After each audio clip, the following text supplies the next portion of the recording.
Delhi blast case में NIA की तफ्तीश तेज। उत्तराखंड के हल्द्वानी से मौलवी समेत 2 संदिग्ध हिरासत में। मौलाना आसिम का कनेक्शन दिल्ली ब्लास्ट से जुड़ा। दिल्ली ब्लास्ट के गुनहगार डॉक्टर्स की कस्टडी में 10 दिन की बढ़ोतरी। पटियाला हाउस कोर्ट ने एनआईए हिरासत में भेजा। दिल्ली ब्लास्ट को लेकर दिल्ली के प्राइवेट अस्पतालों को नोटिस। दिल्ली पुलिस ने प्राइवेट अस्पतालों में विदेश से पढ़कर आए डॉक्टरों की जानकारी मांगी। अल फलाह के फाउंडर जवाद अहमद का विदेशी कनेक्शन। धांधली के पैसे को यूके में बेटे के नाम पर कंपनी बनाई। ईडी कंपनी में पैसे इन्वेस्टमेंट की जांच में जुटी। अल फलाह यूनिवर्सिटी की जांच में ईडी का बड़ा खुलासा। चेयरमैन जावेद अहमद सिद्दीकी पर मृत लोगों के फर्जी हस्ताक्षर से जमीन कब्जाने का आरोप। जमीयत के अधिवेशन में मौलाना मदनी ने फिर उगला जहर। कहा, कायर कौम की फितरत में सरेंडर, जुल्म के बदले जारी रहेगा जिहाद। सुप्रीम कोर्ट के खिलाफ मदनी की भड़काऊ तकरीर। कहा, जहां संविधान की रक्षा नहीं, उसे सुप्रीम कहलाने का अधिकार नहीं। जमीयत के चीफ के बयान पर बीजेपी का पलटवार। संबित पात्रा बोले, उन्होंने जिहाद का नाम लेकर लोगों को भड़काने की कोशिश की। बीजेपी ने मौलाना मदनी पर सख्त एक्शन की मांग की। कहा, उनके गैर जिम्मेदाराना बयान पर सुप्रीम कोर्ट स्वतः संज्ञान ले। जिहादी जहर के सहारे मुसलमानों को आतंक के रास्ते पर धकेल रहे हैं मौलाना मदनी के बयान पर वीएचपी ने साधा निशाना। नागपुर में संघ प्रमुख मोहन भागवत का बड़ा बयान। कहा, हमारा किसी से कोई विवाद नहीं, हमारा स्वभाव और संस्कृति साथ साथ आगे बढ़ने की।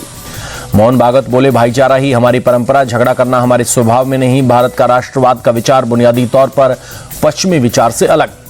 अमेरिका से डिपोर्ट हुए गैंगस्टर अनमोल बिश्नोई की कस्टडी बढ़ी। स्पेशल एनआईए कोर्ट से 7 और दिनों की हिरासत।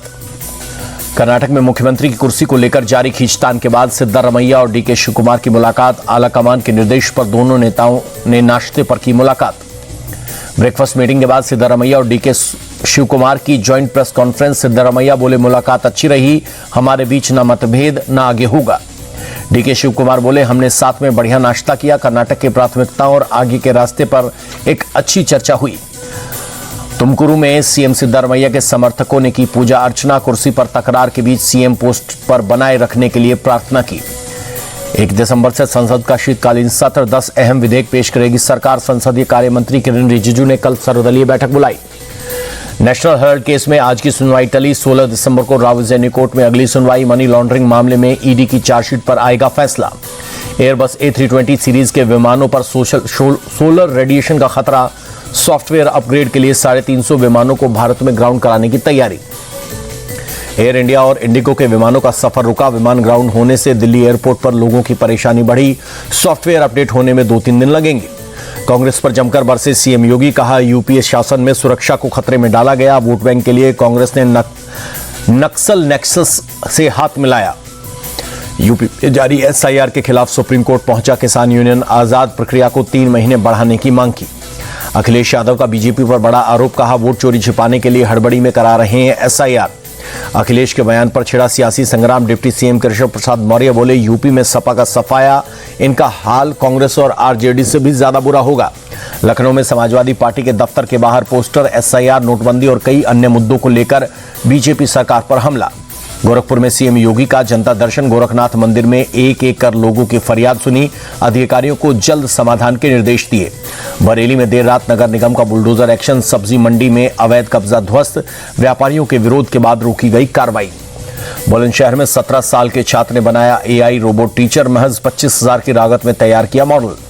बिहार में करारी हार के बाद आज फिर कांग्रेस की समीक्षा बैठक। दिल्ली में खड़गे के घर पर बिहार कांग्रेस के नेताओं की शीर्ष नेतृत्व के साथ मीटिंग। बिहार कांग्रेस अध्यक्ष राजेश राम बोले, संगठन को लेकर हमारी चर्चा हुई। चुनाव में कहां चूक हुई, उस पर शीर्ष नेतृत्व के साथ हमने बातचीत की। कांग्रेस की समीक्षा बैठक में धर्मेंद्र प्रधान का तंज। कहा, कांग्रेस का कोई जनाधार नहीं बचा। जब राहुल जैसे लोग नेतृत्व करते हैं तो ऐसा हश्र होता है। नई सरकार के गठन के बाद एक्शन में मुख्यमंत्री नीतीश। निर्माणाधीन पटना मेडिकल कॉलेज और हॉस्पिटल की इमरजेंसी यूनिट का किया निरीक्षण। डिप्टी सीएम विजय सेना के स्वागत जुलूस में हर्ष फायरिंग का मामला गरमाने के बाद फायरिंग करने वाले 2 लोगों को हिरासत में लिया गया।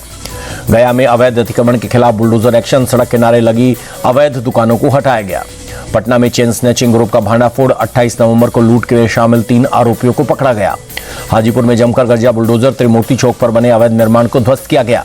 एमसीडी उपचुनाव से पहले दिल्ली में ताबड़तोड़ बुलडोजर एक्शन। झंडेवाला इलाके में बाबा पीर रतननाथ मंदिर दरगाह को हटाया गया।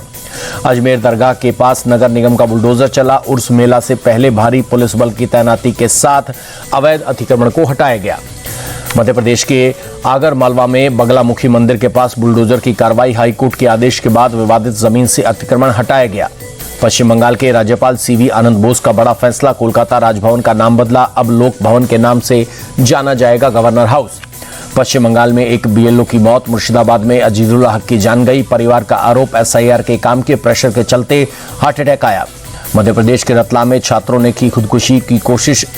इंस्टाग्राम रील को लेकर सस्पेंशन हुआ था, जिसके बाद स्कूल की छत से लगाई छलांग। गुजरात के साबरकांठा में नकली दूध के कारोबार का भांडाफोड़। खाद्य विभाग की छापेमारी में 200 लीटर से ज्यादा नकली दूध पकड़ा गया। एक शख्स गिरफ्तार। गुजरात के महिसा में नशे की धुत टीचर ने बाइक सवार को मारी टक्कर। सीसीटीवी के आधार पर पुलिस ने आरोपी को किया गिरफ्तार।